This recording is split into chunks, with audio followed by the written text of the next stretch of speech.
مشاهدينا واهلا بحضراتكم مره جديده والجزء الثاني من حلقتنا، واللي طبعا بيشرفنا فيها وبينورنا دكتور محمد ابو الغار، وهو رائد اطفال الانابيب، والجدير بالذكر طبعا انه حصل على وسام الفنون والعلوم من الطبقه الاولى من الرئيس عبد الفتاح السيسي. اهلا بحضرتك مره جديده. اهلا يا فندم.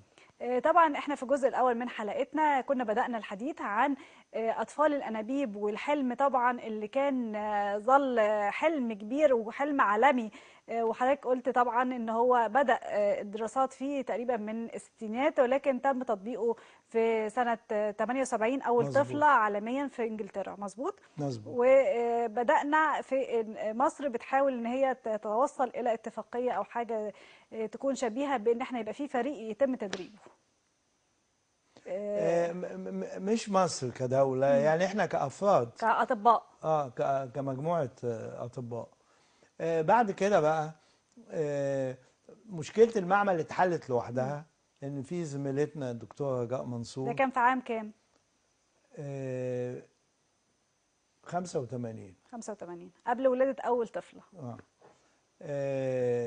الدكتورة رجاء منصور زميلتنا كانت نايب في القصر العيني، وكانت سافرت مع زوجها إلى أمريكا عشان هو كان بيعمل دراسات، مش طبيب يعني، في حاجة تانية.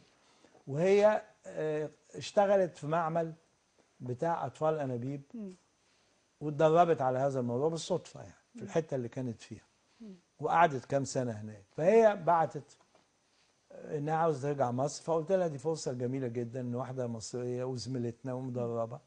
وفي نفس الوقت انا اتكلمت مع الدكتور جمال ابو السور زميلي وكان معايا في النيابه، ان احنا الثلاثه نتعاون سوا في هذا الموضوع، وتعاوننا سوا. من 85 ابتدينا نبني المركز ونكمل التدريب ونكمل كل المعدات اللي مطلوبه للمعمل والجزء الكلينيكي وكانت الحكايه صعبه في الاول قوي قوي، لان كان التقاط البويضات لازم بمنظار البطن، شغلانه جامده جدا معقده جدا، عكس ما يتم حاليا. عشان دلوقتي بقت حاجه سهله بإبرة بطريقه ابسط من المعمل يعني. المواد الكيماويه او السوائل اللي احنا بنستعملها عشان نزرع الجنين دلوقتي بتيجي جاهزه من شركات متخصصه. احنا كنا بنعملها بنصنعوها. بنصنعها، ودي مشكله معقده جدا دلوقتي وشغلانه شركات أدوية هي كبيره اللي قوي. بتصنعها. تحاليل الهرمونات ما كانتش موجوده، فدلوقتي بتطلع في ساعه ساعتين بتعرف اي تحليل عاوزه. ما كانش فيه سونار بتشوف البويضات شكلها ايه، كنت بتعمل كده بالتقريب ومش عارف. الدنيا كانت صعبه يعني في الوقت الاولاني ده. تقبل كمان المجتمع للفكرة كفكرة جديدة ما كانتش سهلة. لا، التقبل خد وقت.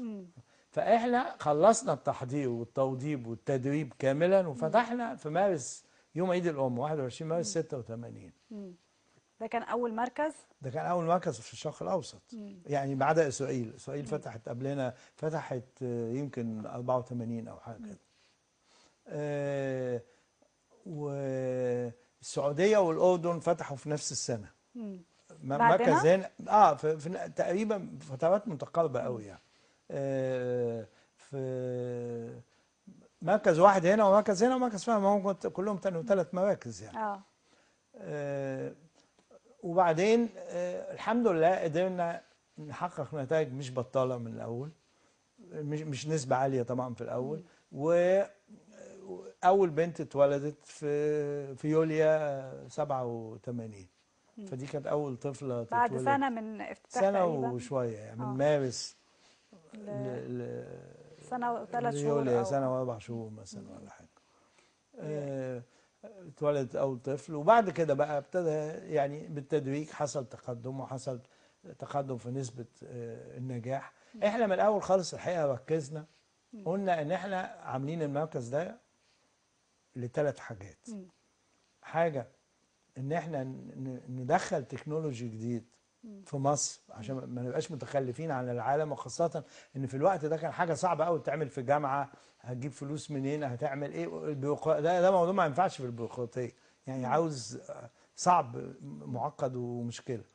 ومش أولوية برضه في الجامعات اللي هي فيها تلامذة غلابة وعاوزين مش لاقيين كرسي يقعدوا عليه مش عارف ايه يعني. ممكن قوي الحكومة تقول لا ده مش أولوية، ولها حق يعني في هذا الموضوع.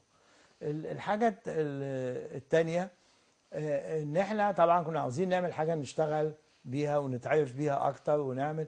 الحاجه الثالثه بقى ان احنا عاوزين تقدم علمي، عاوزين ننشئ ابحاث علميه. فركزنا جدا في المركز ده ان في جزء من الفلوس وجزء من المجهود وجزء من الناس يتحط في البحث العلمي. فعملنا بحث علمي مركز بتيم كبير جدا جدا جدا، فريق محترم يعني، وخططنا له ونشرنا لغايه دلوقتي ما يقرب من 150 بحث علمي في المجلات العلميه الكبرى.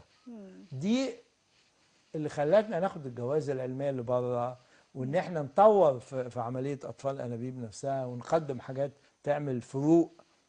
ودايما ماشيين بنكمل، ونرجو ان الجيل الثاني اللي بعدنا اللي موجود دلوقتي يكمل في نفس الحكايه دي، يكمل في موضوع البحث العلمي، لان هو ده اللي فرق معانا، فرق جامد جدا جدا جدا معانا.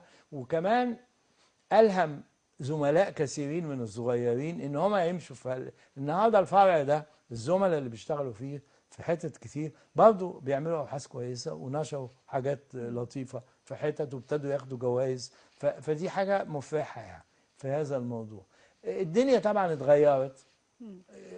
بدل ما اطفال الانابيب كانت بتستعمل بس عشان الانابيب مقفوله، بقت تستخدم للرجاله اللي عندهم مشاكل في الحيوانات المنويه وفي القدره الاخصابيه بتاعتهم، بقت تحل مشكلتهم. ابتدت في حاجات كتير جدا جدا جدا تانية عند الستات غير ان الانابيب مقفوله اللي هو الغرض الاولاني، ابتدت تفيد فيها وتدي. ده كان الهدف الاولاني او السبب الاولاني اللي اتعملت من عشانه الاطفال الانابيب، هي الانابيب مقفوله. يعني صوفيا لورين مثلا ما عرفتش تجيب بيبي علشان كانت انابيبها مقفوله، وما كانش في اطفال انابيب قعدوا يصلحوا في الانبوبه وبتاع ما تتصلحش. والشهبان ومرات شاه ايران الاولانيه اللي كان بيحبها جدا برضه نفس الحكايه، كان عندها الانابيب فيها مشكله، وناس ستات كتير ما كانش فيه طريقه. فاول ما اطفال الانابيب دي اتفتحت حلت مشكله اطفال الانابيب. فضل مشكله الرجاله اللي الحيوانات بتاعتهم ضعيفه او ما لهمش حل. جت اطفال الانابيب بعدها بقى بكام سنه يعني بقت حلت مشكله عقم الرجال، حتى اللي ما عندهمش حيوانات منويه خالص ممكن تاخد بالخصيه حيوانات منويه وتخصب بيها بويضات وتنقل. فطبعا حصل تقدم كبير جدا جدا جدا. وبصي اطفال الانابيب دي عاوزه تيم ورك، يعني ما ينفعش واحد اسمه يعمل اطفال انابيب لوحده، لازم مجموعه، لازم معمل، لازم فريق عمل مع بعض، فريق عمل مع بعض، ومعمل يكون كويس جدا. والمعمل ده مش فيه واحد، ده فيه مثلا عندنا فيه 20 اكتر من 20، واخد بالك؟ مش ضروري 20 لو انت معمل صغير ومركز صغير، بس عاوز لك 5 6 في المعمل، كل واحد بيعمل حاجه عشان يعرف يوجدها ويعملها. كل واحد له تخصص معين. او ممكن يعرف اكتر من حاجه، ممكن يعرف يعمل حاجتين 3، بس هو احسن يعمل حاجه واحده. انما يعرف الحاجات التانية عشان لو في ازمه ممكن يدخل يشتغل الحاجه دي يكون عارفها برضه. في الناحيه الاكلينيكيه، في التنظيم العمل، الموضوع ده كله خد وقت وخد مجهود. ولا تزال نسبه النجاح بتاعت اطفال الانابيب في العالم كله محدوده. يعني اطفال الانابيب نسبه نجاحها حوالي 40% في الدنيا كلها، في امريكا وفي اوروبا وبتاع. طبعا انا ممكن اجيب 10 عيانين صغيرين قوي في السن وعندهم حاجات كويسه جدا وجوزهم كويس قوي واعمل لهم و8 يحبلوا. ما ينفعش اقول انا نسبه النجاح عندي 80%. ده كلام غير حقيقي وغير صادق.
خلال هذه الطفره قدرتوا تحققوا الحلم لعدد كبير جدا من السيدات اللي كان حلم الامومه بالنسبه لها مستحيل. طبعا آلاف السيدات آلاف السيدات حصل لهم حمل وولدوا وعملوا.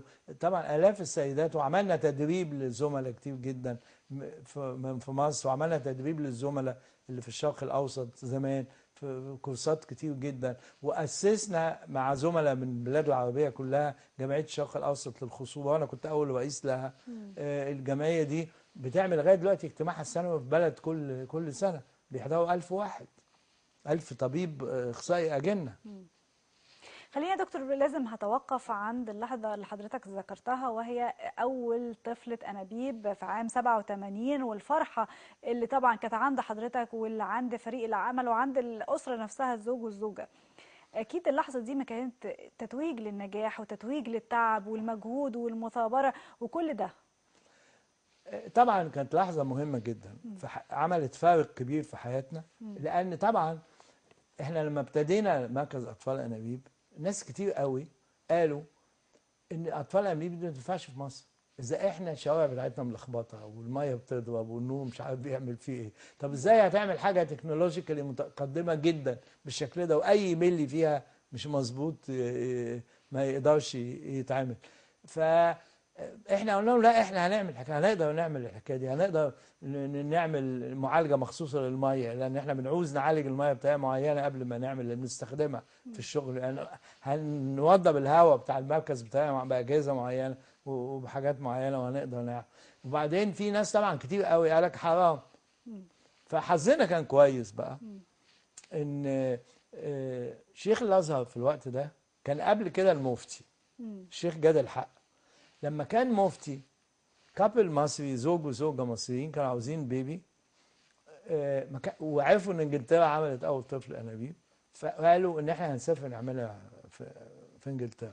فقالوا عاوزين فتوى، فطلبوا فتوى من الشيخ جاد الحق، فكتب فتوى لهم رسميه طلعت في كتاب الفتاوي ده، ان ادام انت بتعمل اطفال انابيب من الزوج والزوجه وبتنقل الاجنه للرحم بتاع الزوجه والزواج مستمر، خلاص مفيش مشكله. كتب فتوى كده. فاحنا زميلي الدكتور جمال ابو السهوره استاذ في طب الازهر، فجاب الفتوى دي من الشيخ جاد الحق وعلقناها ونشرناها. حد من الصحافه كانوا مهتمين طبعا، صحف كتير قوي في الاول بالموضوع ده، والتلفزيونات وبتاع مليون حديث ومليون بتاع. فاتحلت المشكله. اتحلت المشكله بحاجه قديمه. وبعدين برضه الله يرحمه بقى الدكتور فتحي اسكندر كان صديق ليا جدا، فكلمته عاوزين حاجه من البابا شنوده. فكلم، هو كان له علاقه وثيقه قوي بالكنيسه، وراح للبابا شنوده، كان صديق له. والبابا شنوده ادانا الحقيقه، حولنا للانبا صمويل اسقف البحث العلمي او حاجه كده، وادانا برضه يعني ورقه من الكنيسه رسميه بتقول ان اطفال الانابيب دي اوكي ومفيش تعارض بينها وبين الدين المسيحي. فدي حلت المشكله شويه. كتير من الدكاتره كانوا مش مصدقين انها هتحصل، انها هتنجح، لان هم عارفين انها بره كانت نسبه نجاح قليله في الوقت ده، ما كناش وصلنا ل 40% دي.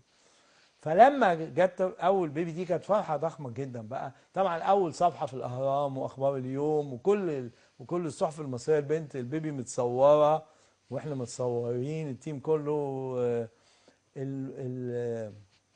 الصحفي الصغير الشاب اللي جه يعمل الحكايه دي جري من اخبار اليوم كان ياسر رزق، اللي بقى بعد كده رئيس المؤسسه. كان لسه صحفي صغير يعني، ما كانش رئيس تحرير ولا حاجه. هو اللي جه وعمل السبق الصحفي ده للجورنال، مش فاكر مين في الاهرام اللي عملها الحقيقه.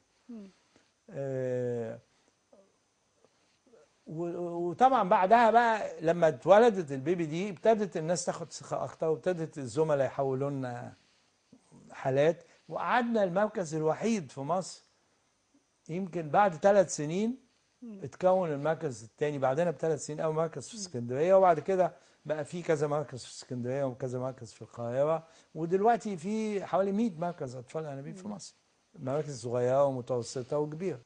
هنستأذن حضرتك، هنطلع فاصل ونرجع نكمل حوارنا الشيق مع حضرتك ونستعرض باقي المحطات المهمة جدا في مشوار حضرتك العلمي والعملي.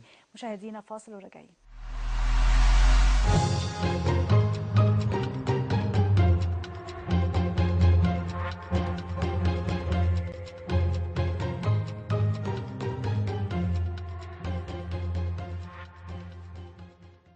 مشاهدينا ورجعنا لحضراتكم مرة جديدة وبنستكمل حوارنا الشيق مع دكتور محمد أبو الغار، رائد أطفال الأنابيب في مصر وفي الشرق الأوسط.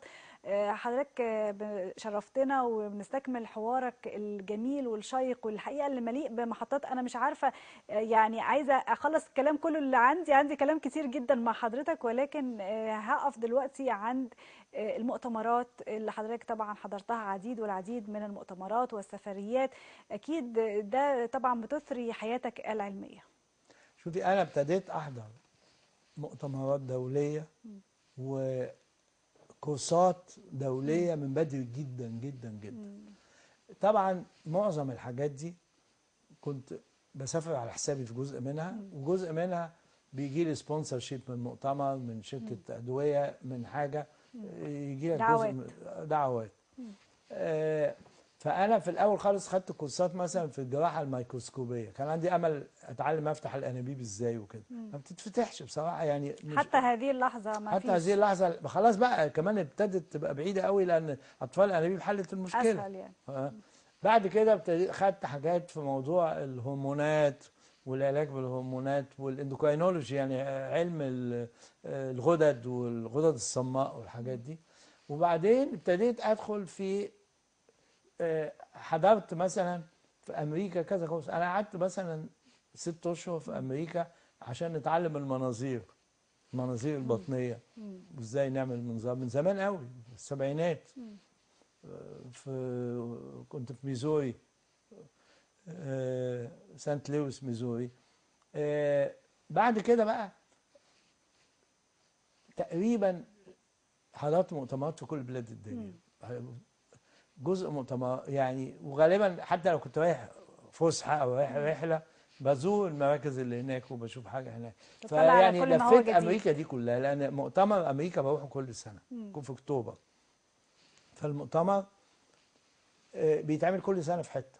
فاقدر اقول من 50 ولايه بتوع امريكا دول، المؤتمر في السنين دي اتعمل في مثلا 25 حته مختلفه. وفي الحتت المهمه، الحتت اللي ما رحتهاش، الحاجات الولايات اللي هي ما حدش يسمع عليها، اللي مالهاش اي اهميه. طبعا اوروبا الغربيه دي لفتها كتير قوي يعني فرنسا مثلا، ايطاليا، مش كل بلد من دول رحتها 15 20 مره يعني. لفتها حته حته، سنتي سنتي، واديت محاضرات فيها في كل حته، في كل من دول اوروبا، وفي انجلترا وفي المانيا، كل اوروبا الغربيه بالكامل. طبعا البلاد العربيه اديت فيها كورسز كتيره جدا، كل البلاد العربيه. بروح السودان كل سنه مثلا المؤتمر وبنعمل كورس هناك. هل في بلد معينة كنت حضرتك وانت في بداية مشوارك العلمي كنت شغوف ان انت تسافرها؟ البلد دي انا هستفيد منها، البلد دي انا عايزة يعني فيها علم انا عايزة اعرفه. بصي، الاطفال الانابيب بالذات ابتدت في اوروبا، اوروبا هي السيده فيها لغايه دلوقتي. صحيح امريكا بتحقق نتائج اعلى من اوروبا بشويه دلوقتي، فرق بسيط، تفوقت عليها. بصي اصل المشكله ان اطفال الانابيب في القطاع الخاص بتنجح اكتر من الدوله كدوله. في اوروبا لان الطب تقريبا متامم، والناس لها حق العلاج المجاني حتى في اطفال الانابيب. فاطفال الانابيب في اوروبا معظمها في مستشفيات حكومه، وبعدين في طبعا مراكز خاصه ابتدت تفتح في بلاد بتحاول تشجع الموضوع ده شويه وبتاع. في امريكا برايفت خالص، مفيش حاجه اسمها تبع الدوله نهائي. يعني اطفال الانابيب لو واحد ما عندوش فلوس يدفعها في امريكا مش هيعمل، انما في اوروبا هتعمل. الست في كل دول اوروبا الغربيه هتعمل. ففرصه في البرايفت ده، فرصه ان انت في قطاع خاص في امريكا ان انت تشتري حاجات اجدد، تعمل حاجه تكنيك اجدد، الفرص اكتر. فهم عندهم نسبه حمل حوالي 5% اكتر من اوروبا يعني. حوالي في الفترة كده الحالية. في الفترة الحالية. لكن في البداية كانت كانت لأوروبا. أقل وما كانوش عارفين يعملوا، ولا تزال أوروبا على بعضها كده متقدمة زي أمريكا وأحسن. لما تجمعي المراكز اللي في أوروبا في قلب بعض، وزي ما قلت لك عشان الناس ما تاخدش وهم بس، نسبة النجاح العالمية عند الناس الهايلين في أوروبا وأمريكا هي 40%، مفيش أكتر من كده. ممكن واحدة صغيرة توصلي 50%، 55%، بنت سنها صغير قوي، إنما جنرالي الأرقام اللي ساعات بتتقال ده كلام مش مظبوط في أي حتة في العالم يعني. طبعا حضرتك ذكرت عن جمعية الشرق الأوسط للخصوبة وحضرتك كنت رئيسها، وطبعا من ضمن الأعضاء الموجودين فيها لازم نعرف تفاصيل أكتر عن هذه الجمعية. إحنا فكرنا سنة 90 إن الأوروبيين من سنة 87 عملوا جمعية تجمع دكاترة الخصوبة والعاملين في المعامل بتاع الخصوبة لأوروبا كلها. تمام. وبيعملوا اجتماع سنوي في بلد أوروبية كل سنة. فإحنا قلنا إحنا لازم نلحق ونعمل الحكاية دي، فاجتمعنا في قبرص. الهدف بيكون إيه؟ الهدف علمي بس، ملهاش أي أهداف تانية. تبادل الخبرات، الاستفادة بما هو يعني جديد. اجتمعنا 7 دكاترة من 7 بلاد عربية، مصر والأردن ولبنان وسوريا والسعودية والإمارات. وبعد كده ضمينا كل البلاد العربية وعملنا بورد وعملنا بايلوز، قوانين للجمعية. انتخبوني رئيس، فأنا قلت لهم رئيس الجمعية يقعد 2 مرة واحدة بس. كل مرة يجي واحد تاني، ومشيت الحكاية دي لغاية دلوقتي. كل مرة كل 2 رئيس يجي متغير. رئيس جديد ومن بلد تاني، انها تلف يعني. طبعا جت لا من سنة 90 كتير قوي، ففي رؤساء مصريين جم بعد كتير للجمعية. احنا بنعمل المؤتمر في بلد من البلاد في مصر مثلا اتعمل في القاهرة كذا مرة، واتعمل في اسكندرية، اتعمل في شرم الشيخ أكتر من مرة، اتعمل في الأقصر،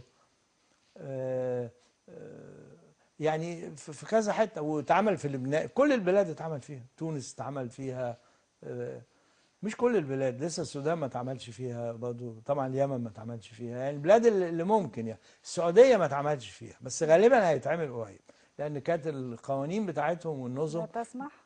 ما بيحبوش المؤتمرات الكبيره اللي بيحضرها 1000 واحد وخواجات وناس كتير وبتاع، فبتعمل مشكله.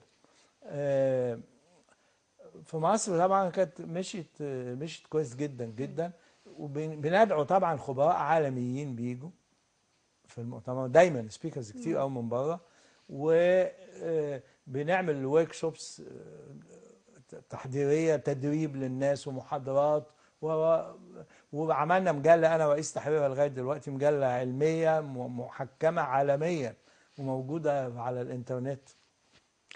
مشوار حضرتك مليء بالجوائز والتكريمات الحقيقة، فلو توقفت هتوقف عن مجموعة منهم زي جائزة الطب البريطانية من الجمعية الملكية البريطانية، وجائزة الدولة التقديرية في العلوم التطبيقية، وميدالية التفوق الطبي.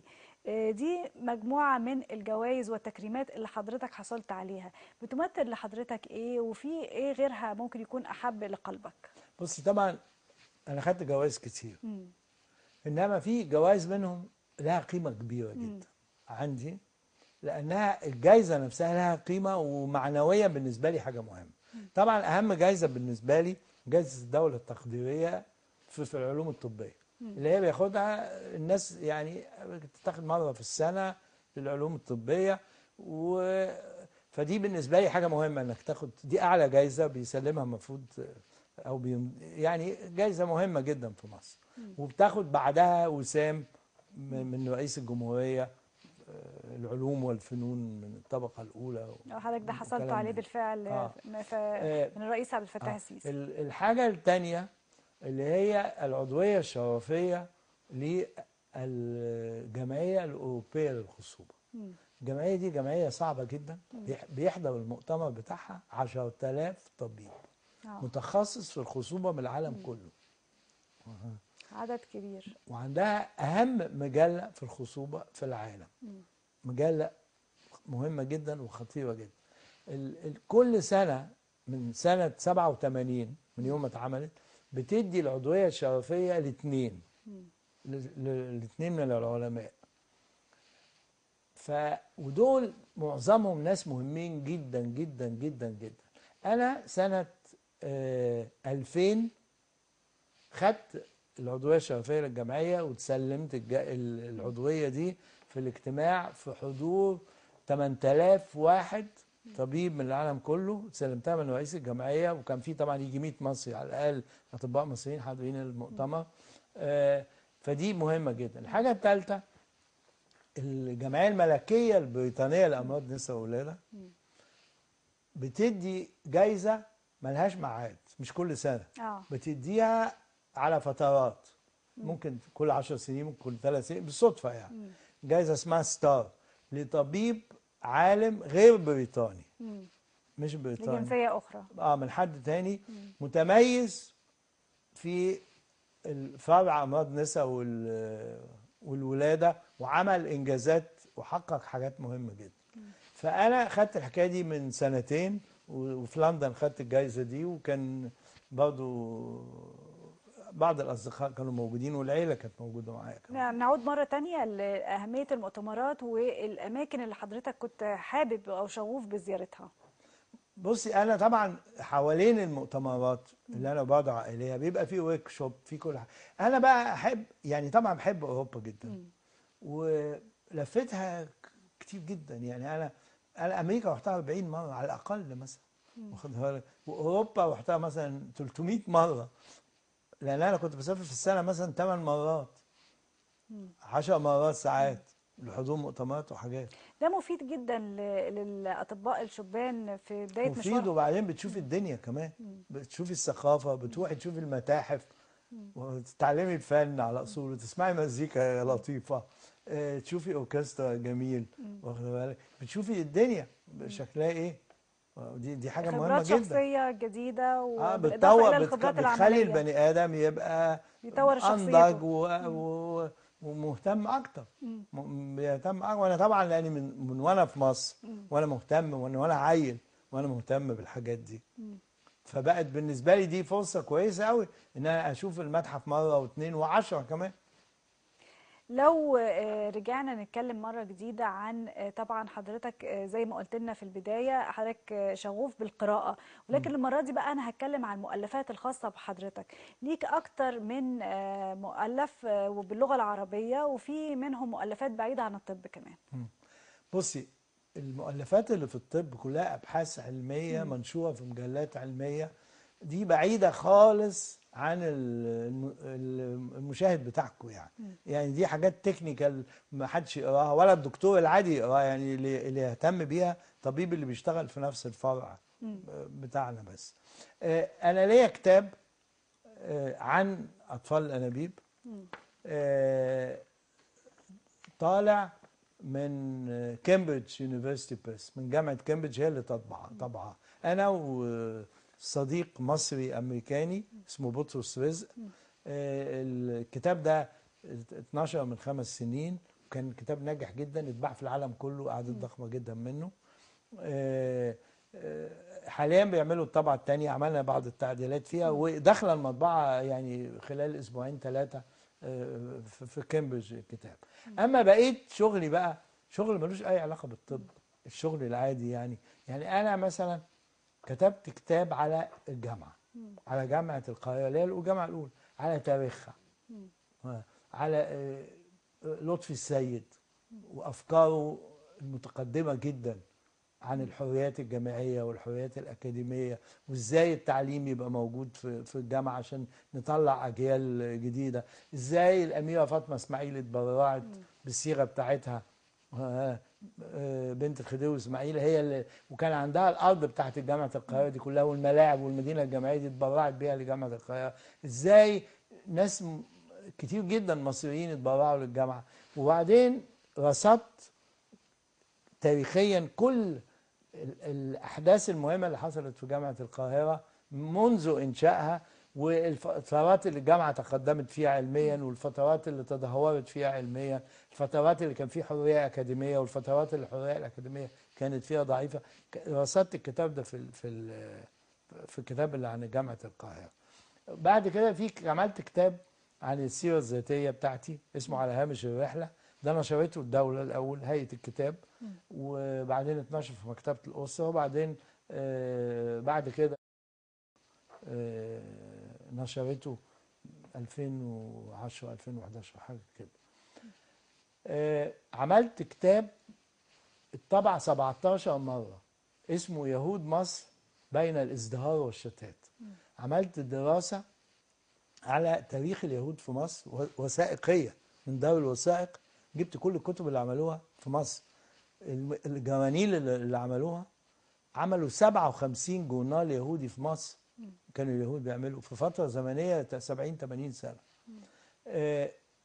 قابلت اليهود اللي موجودين في مصر وعملت معاهم انترفيو.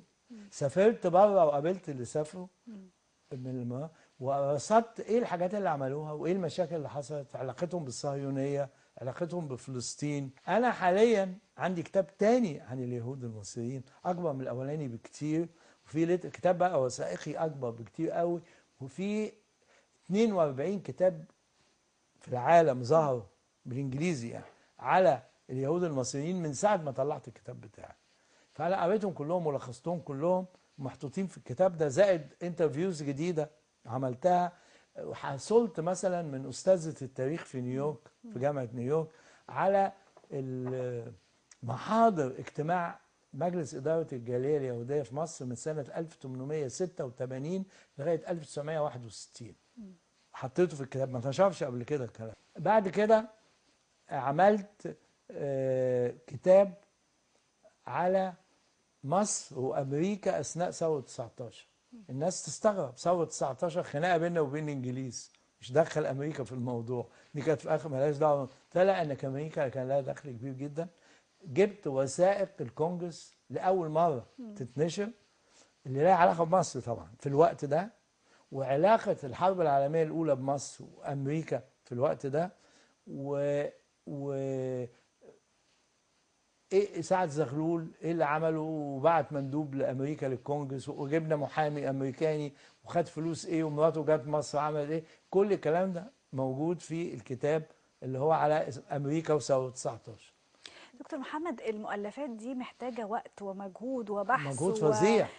ازاي حضرتك كنت بتوفق ما بين ما بوافق المجهود الكبير ده بصي، مع عمل حضرتك؟ بشتغل 3 4 ساعات في الحاجات دي كل يوم. لو ما كانش عندي رايح مسرح او رايح متحف او رايح حاجه في مصر يعني، وانا في الطياره بكتب وبشتغل معاه بقى. افرض امريكا دي 11 يعني حضرتك ساعه كنت كلهم شغل. بتعمل في كل الاتجاهات في نفس اللحظة؟ طبعا. يعني مسيرة حضرتك مليئة بالفن والثقافة والعلم والطب في كتاب لازم ومجموعة اقول لك عليه، والفن والمسرح. في كتاب طلع من شهرين على الانفلونزا اللي زي اللي موجوده عندنا دلوقتي دي، زي الكوفيد 19 ده اللي احنا فيه ده، المصيبه أيوة. الكورونا دي اللي حصلت من 100 يا سنه رب في مصر. نخلص منها على خير. 1918 موتت من 50 ل 100 مليون واحد في العالم. ايوه. وموتت في مصر 180 ألف بني آدم.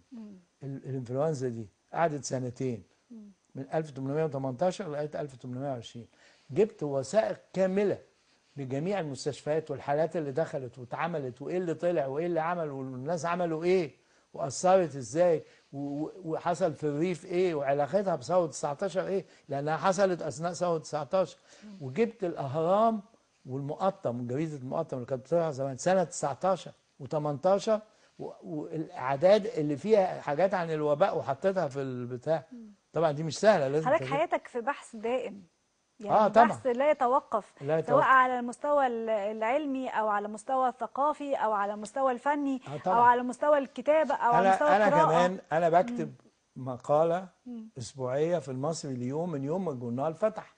يعني بقاله 16 سنه الجورنال، اظن 2004 باين ولا 2005 مش فاكر، من يوم ما اتعمل وانا بكتب مقاله اسبوعيه ومقروءه كويس جدا. كل يوم 3 في المصري اليوم، بتغطي ساعات جوانب سياسيه، ساعات جوانب اجتماعيه، ساعات جوانب ثقافيه، يعني حسب الظروف يعني. وبعدين بكتب في مجلات تانية، يعني ممكن حد يطلب مني مقالة في مجلة أدبية، مجلة ثقافية، بكتب.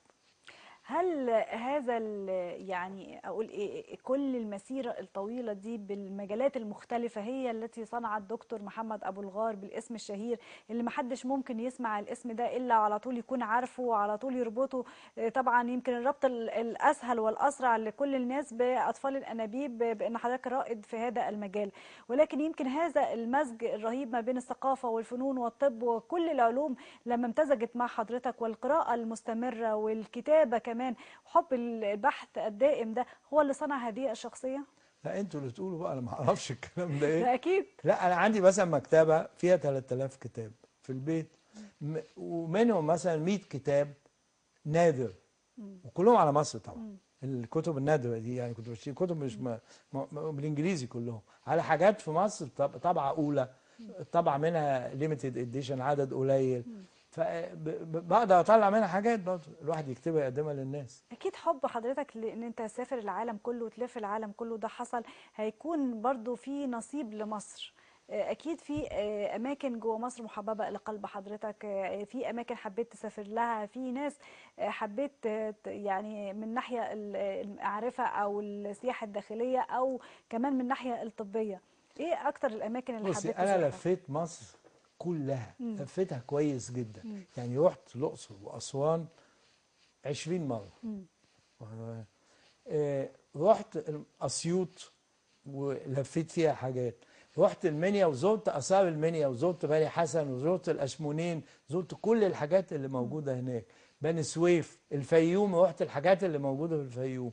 رحت طبعا سيوه، رحت الواحات كلها، الفرافره والداخله والخارجه والبحريه، عملت لهم رحلات مختلفه ورحت اكتر من مره. زمان كنت بروح بالاتوبيس سيوه، دلوقتي في طياره مش منتظمه بس يعني بتتنظم، بشترك معاهم بسافر. لسه في النيو يير مش اللي فات اللي قبلها كنت عامل رحله لاصدقائي المصريين اللي جايين من امريكا، ورحنا سيوه قعدنا هناك راس السنه وكام يوم هناك. طبعا سينا طبعا كلها، يعني من اول سانت كاترين لشرم الشيخ طبعا دي كتير جدا، وكلها ونويبع ودهب كل الحاجات دي رحتها. اسكندريه طبعا هايله، بحري طبعا شبين الكوم بلدنا. اعتقد لفيت مصر كويس قوي. طبعا قناه السويس المنطقه دي عارفها كويس جدا ورحتها كتير. لا بصي مصر طبعا فيها حتت تحفه يعني، ورحت الاثار المصريه كويس يعني. سقاره دي انا حافظها صم، واقدر ابقى جايد هناك، اخد واحده افرجه يعني، اقول له تشوف المقبره دي فيها ايه وده ايه وده ايه. لو عدنا مرة أخرى للمؤلفات الخاصة بحضرتك، وطبعا زي ما حضرتك ذكرت في مجموعة كبيرة جدا من المؤلفات، لو توقفت تحديدا على هامش الرحلة، وده تم كتابته في عام 1998 وتم طبعا من هيئة الكتاب وأعيد طبعه في 2003 من مكتبة الأسرة. لو اتكلمنا عن المؤلف ده تحديدا. الكتاب ده أنا فكرت في آخر التسعينات كده ان انا شفت حاجات كتير وعرفت حاجات كتير وعاوز اكتبها. مش عاوز اكتب تاريخ حياتي، يعني الكتاب مش مكتوب تاريخ حياتي. انا مصر انا شفتها ازاي، ساعات كان الموضوع بيتقاطع مع تاريخ حياتي، فده الغرض من الكتاب. فمثلا ممكن اتكلم على ابويا وامي، ممكن اتكلم على واحده قريبتنا من بعيد لانها شخصيه معينه عملت حاجه يستحق انها تتحكي في الكتاب. ممكن ما اتكلمش على اخواتي لان القارئ العادي ما يهموش، ما عملوش حاجه تستحق ان هم القارئ العادي ان هم يشوفوها. فالكتاب ده في حياتي من يوم انا ما اتولدت لغايه كتابه التاريخ اللي انا شفته واللي انا تجميع عملته. بس للمواقف انا الهامة مثلا والمؤثرة. واصف جامعه القاهره وقايل انا شفت ايه فيها كويس وايه فيها وحش، ورأيي ايه اللي يتعمل احسن بناء على اللي شفته. كتبت نظام التعليم اللي موجود في مصر، ايه الحاجات اللي ممكن معقولة فيه وايه الخيبة اللي موجودة فيه، وازاي نصلح الحاجات دي بتجارب شخصية، يعني بتجارب شخصية. شغلي بقى في الجامعه وشغلي في التدريس وفي السفر، عملي الاجتماعي جزء من عملي. ما كانش ليا عمل سياسي قوي في الوقت ده، واخد بالك، في الفتره دي، بس كنت ناشط يعني، كنت بكتب رايي في اي حاجه مهمه في مصر، بكتب رايي في الجورنال، بكتب رايي بصراحه بتكلم يعني فيه. آه، كان الله يرحمه الطيب صالح الأديب السوداني الشهير، وطبعا خد جائزة الجوائز، أكبر الجوائز المصرية الأدبية اللي قدمتها الدولة يعني في الأدب. كان صديق ليا بقى الله يرحمه جدا. فهو اللي قال لما عرف ان انا بكتب الكتاب دي، قال لي هكتب لك المقدمه، وهو فعلا كتب لي المقدمه. وده يعتبر من اهم مثلا 5 ادباء عرب يعني في القرن العشرين. كانت مقدمه لطيفه يعني. طبعا احنا دلوقتي هنطلع لفاصل ونرجع لنقطة مهمة جدا، وهي الحياة الخاصة. هنرجع بعد الفاصل والأسرة وطبعا تأثيرها. طبعا كل المشاهدين اللي بيشوفونا دلوقتي عايزين يعرفوا حضرتك بترتاح امتى وبتقضي وقتك مع أسرتك امتى. هنعرف كل ده ولكن بعد الفاصل.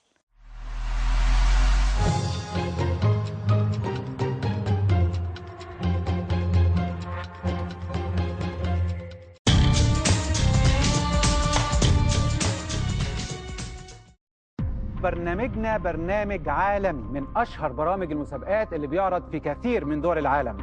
كل حلقة ممكن تكسبوا $250,000. 10 ثواني. 10 ثواني.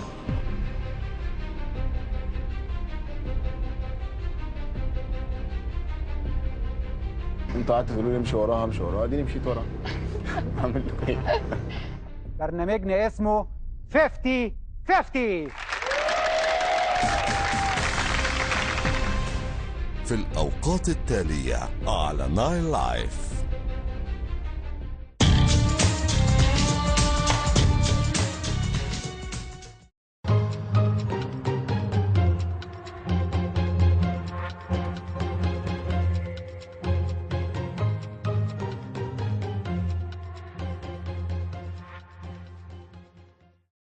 مشاهدينا، ورجعنا لحضراتكم مرة جديدة وبنستكمل حوارنا مع دكتور محمد أبو الغار، رائد أطفال الأنابيب في مصر والشرق الأوسط.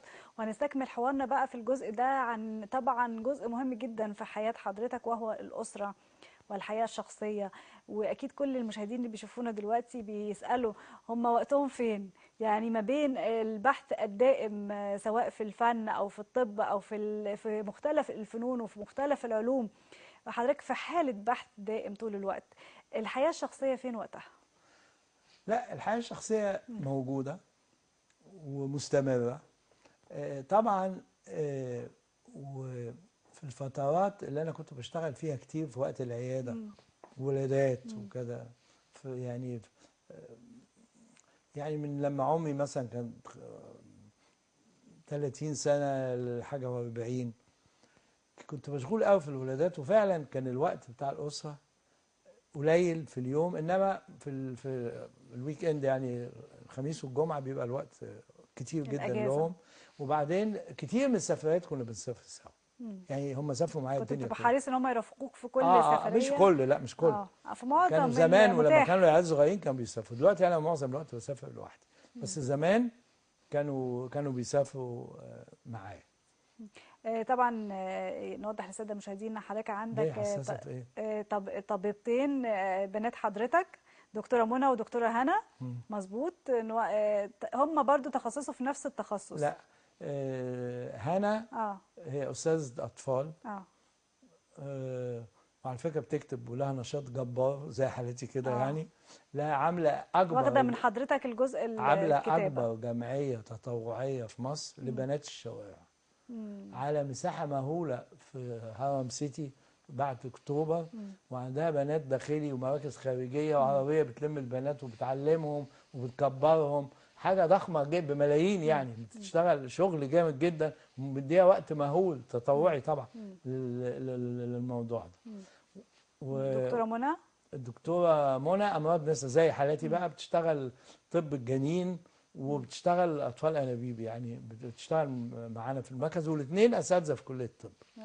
هل حضرتك اللي يعني اقترحت عليهم كليه الطب خالص. ولا المجموع ولا نهائي حبهم؟ عمري ما قلت لهم ولا فكرت ولا كان يهمني يدخلوا طب ولا ما يدخلوش. هما الاثنين اللي اختاروا وهما اللي اختاروا التخصصات. انا ما قلت لهمش يدخلوا ايه ولا اعملوا ايه يعني. هما اللي اختاروا التخصصات بعد كده يدخلوا ايه.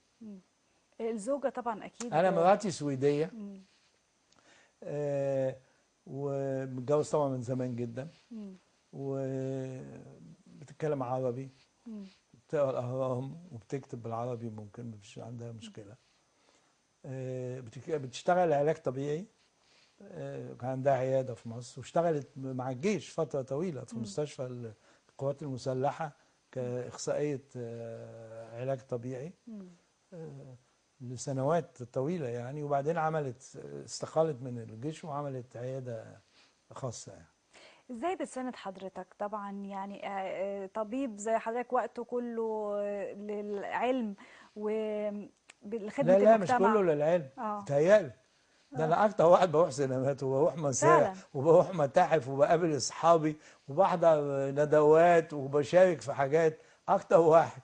لا، ما حضرتك بقى لازم دلوقتي للساده المشاهدين اللي بيشوفونا دلوقتي ازاي يعني بتنظم الوقت بالطريقه دي. بصي تنظيم الوقت، وكمان خصوصا الاطباء اللي برضه الشبان اللي دايما يحسوا ان هم بصي في بدايه مشوارهم ممكن بتاخدهم انا عمري في الحياه حياتي، العلميه اكتر. بصي اول حاجه ان الواحد بيشتغل بالنهار ويبتدي اليوم بدري. يعني يبتدي الشغل الساعه 8 الصبح ويخلص شغله كله على الساعه 4. يبقى خلص الشغل فاضي بقى من 4. لو هتنام الساعه 11 يبقى عندك 7 ساعات. عمري في حياتي ما قعدت على قهوه مثلا، واخد بالك؟ ابدا، لان شايف دي تضييع وقت. القهوه دي ممكن اروح النادي اقابل اصحابي، بس مش هقابل اصحابي بس، هروح امشي او اعوم او اعمل أعمل حاجه رياضة. واقعد معاهم احكي ادردش. نمارس نوع من أنواع ممكن الرياضة. بدل ما اتعشى في البيت ممكن نتقابل نتعشى سوا في حته ونحكي وندردش ونتكلم كلام لطيف ونعمل مش عارف ايه. عندك الوقت ده كله ممكن تروحي مليون حاجه فيه. هل في احفاد؟ عندي 4 احفاد. ولاد هنا بنتين وولاد منى بنت وولد. او اعمارهم قد ايه؟ ولاد هنا 25 و24. الاولاني الاثنين متخرجين من انجلترا.